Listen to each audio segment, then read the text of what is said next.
नमस्ते टासिदेले आज छोकिलामु दिदी। आज हामी यहाँ शान्ति महरा सँगै छौँ, जहाँ चाहिँ उहाँ जुन चाहिँ उहाँ डडेलधुरादेखि आउनु भएको छ। उहाँको तपाईँ देख्नु भएको छ, उहाँको गालामा ठुलो पोका अथवा ट्युमर जस्तो देखिन्छ। हामी अब डाक्टरले थाहा होला, हामीलाई त थाहा छैन है। भए तापनि आज तपाईँले पठाउनु भएको यो जुन 201 अर्थात् नेपाली 24,120 रुपियाँ चाहिँ आज हामी उहाँकै बस्ने ठाउँमा आएर चाहिँ उहाँकै जिम्मामा उहाँकै हातमा हामी दिन गइरहेका छौँ। हजुरलाई धेरै धेरै धन्यवाद। र उहाँको अब भित्र आत्मामा के छ होइन, उहाँको भावना के छ तपाईँप्रति पोख्नुलाई उहाँबाट सोध्न सक्नुहुन्छ है। हजुरले यो पैसा दिइदिनु होला र हल्का धेरै थोर भए पनि आफ्नो उपचार गरिदिनु होला छोरीको। नमस्कार, मेरो नाम चक्रबहादुर महरा, मेरो छोरी शान्ति महरा। अब यो मैले पहिला खर्च लखनऊ लगेर गएका थिएँ, त्यहाँ 3-4 लाख रुपियाँ सिद्धियो। अहिले पनि कि अब कहीँबाट जसरी पनि यो सबै मिडियाहरूबाट यताउता सहयोग गरेर मेरो यो छोरीको उपचार गरिपाउँ भन्ने उयोमा हिँडिराखेका छौँ। यस्तो अवस्थामा यो छोरीको यस्तो अवस्था छ मेरो।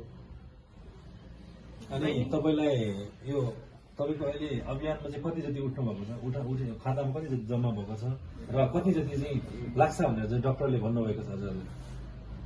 खातामा मेरो अभियानमा 72,000 उठिएको छ, मेरो खातामा जम्मा भएको छ। लगभगै डाक्टरले भनेको छ 5-6 लाख रुपियाँको हाराहारीमा खर्च हुने नै छ भनेर भनिरहेका छन्। तपाईँको आफ्नो आर्थिक हिसाबले चाहिँ त्यति रकम चाहिँ जुटाउन सक्नुहुन्न हजुरले? कहाँ सकिँदैन सर, मेरो त आफ्नो आयस्थान त म केही नसकेर त यस्तो अवस्थामा यो छोरीको यस्तो अवस्था भयो मेरो।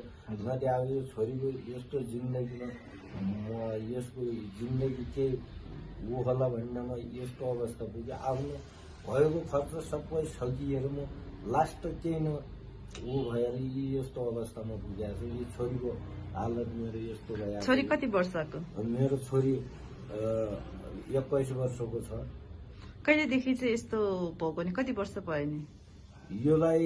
त्यो बिमार उब्जेको यसको 4 वर्ष भयो। 4 वर्ष। 4 वर्षमा 2 वर्षको पिरियडमा मैले 2 वर्ष लगभग 2.5 वर्षमा मैले त्यसको अपरेसन गरेँ।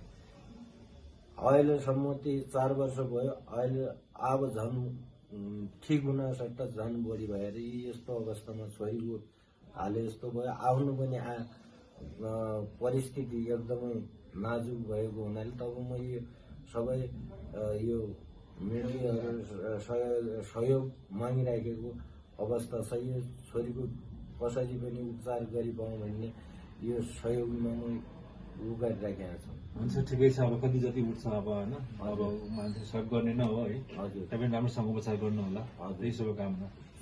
बहिनी के भन्नुहुन्छ नि? मेरो उपचारको लागि सहयोग गरिदिनु भने तपाईँ साथीहरूले मलाई सहयोग गरिदिनु भन्ने आग्रह गर्दछु।